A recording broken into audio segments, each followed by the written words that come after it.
Fans and Nintendo investors have been curious as to what the company's plans are for the Virtual Console. Satoru Iwata has the answer. Nintendo have the advantage over its contemporaries by having a vast catalogue of classic games that can be tapped to with little to no development required. Extensive RPGs, perfect platformers and timeless adventures across multiple consoles can be summoned at will. However, a growing number of Wii U and 3DS players have expressed dissatisfaction in the pace that these games are re-released digitally.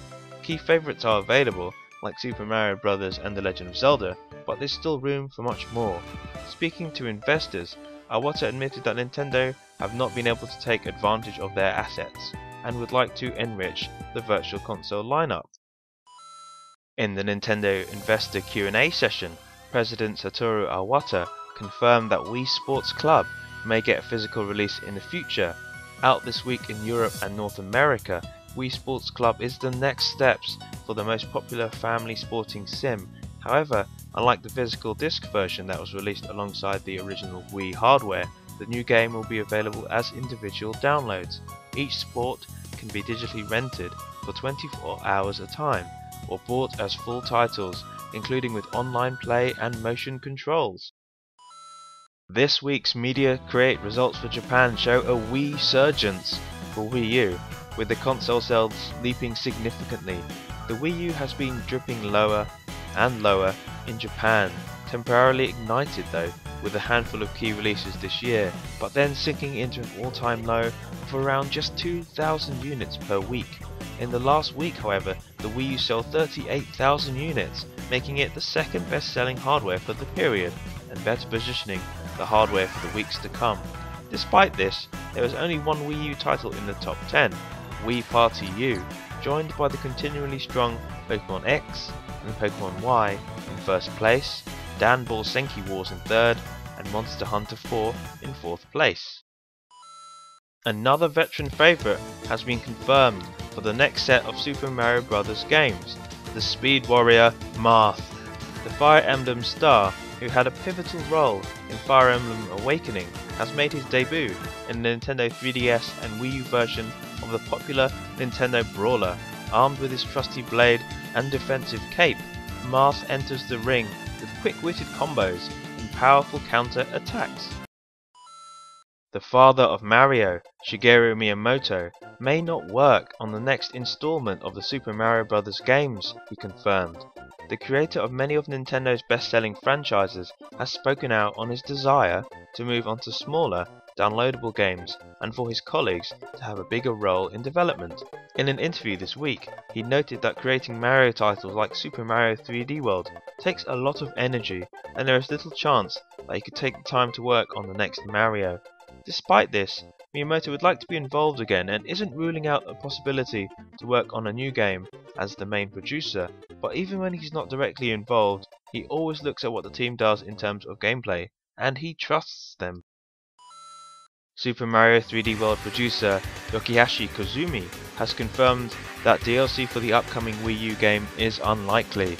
Nintendo have been giving Mario fans succulent desserts when it came to expanding the new Super Mario Bros. U concept, introducing faster paced and more challenging levels in the new Super Luigi U DLC pack this summer.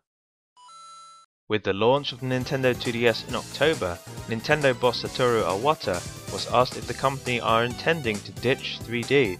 The topic of Nintendo's approach to 3D gaming has come up in the past, and Nintendo have reaffirmed a commitment to the technology.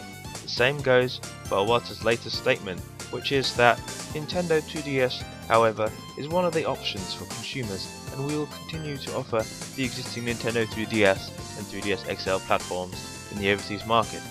The Nintendo president made it clear to investors that the company is not saying they'll abandon 3D or cease to make new propositions in 3D going forward.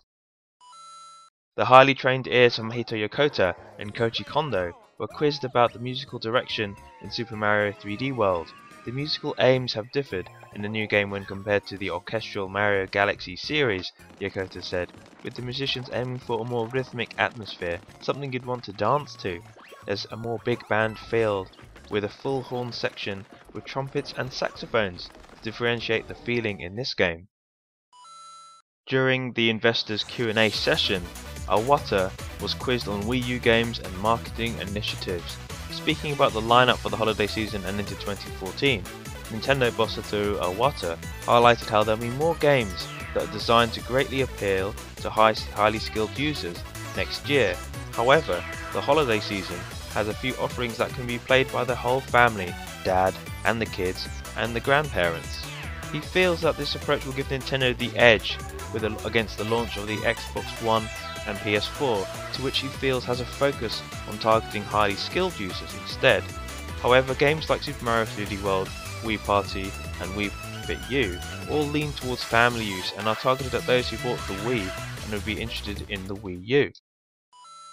Nintendo have confirmed that a handful of warnings will be included in Wii Karaoke U after complaints of explicit lyrics. Whilst the general package is clean, there are also songs which have remained uncensored and unchanged from the original source material. It's led some users to question why there aren't any clear parental warnings to ensure youngsters can't access these tunes. One of the tracks, amusingly, is Afroman's Cult 45, which involves tales of all sorts of dodgy things on beds and on the floor.